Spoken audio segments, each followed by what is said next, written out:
Hey guys, Ray from loveyourrv.com. Just an update on this Voltex 50 American booster. I remember back probably late October, early November, I installed this to do a review on it and a demo. Then I said I'd come back.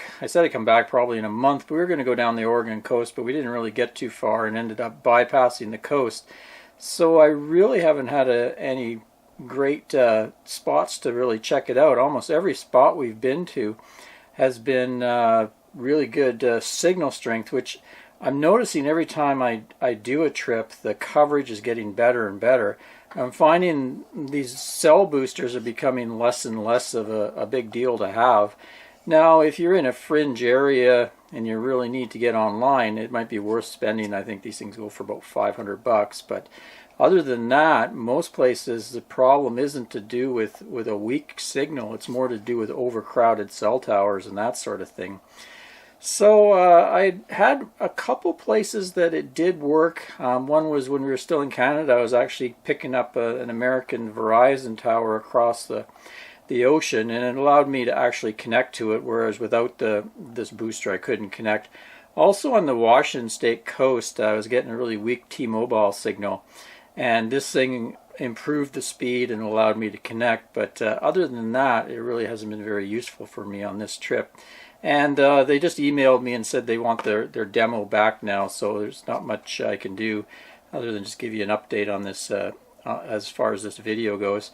I tried it in Death Valley, no signal at all, and of course I couldn't get a signal. I tried it in a busy spot over near Phoenix, and basically I find if the towers are busy or if you have a good connection, these type of boosters actually lower your speed. The upload speed somewhat improves, but the download speed actually gets worse. I guess it's got to do with the way these work and the overhead going through the amplifier. As far as quality goes, it is a good quality unit, very comparable to the WeBoost. Actually, I did take this apart and my WeBoost apart just to compare, because a lot of people were like, well, this is probably just a knockoff of the WeBoost, but no, they're quite different inside. So I don't think it's a knockoff of what the Wilson WeBoost is. I found the hardware I liked a little better. I really like this indoor antenna. It just screws onto here, but it also has a very heavy base and a magnetic base, so quite an upgrade from the WeBoost one I had. And the outside antenna was pretty good, and I like that it was detachable and a nice big weatherproof connection on the bottom that you could just easily undo. I think the WeBoost I had one, the wire was always connected. I think it's the trucker antenna or something, but anyway, overall I find the quality good, but like I say, these days I don't know if they're as worthwhile as they were just a few short years ago. I really used mine in all kinds of places because where I was camping always seemed to be a fringe connection. But nowadays, if you get 1 or 2 bars of 4G, you're usually better off just leaving it alone rather than putting it through one of these boosters.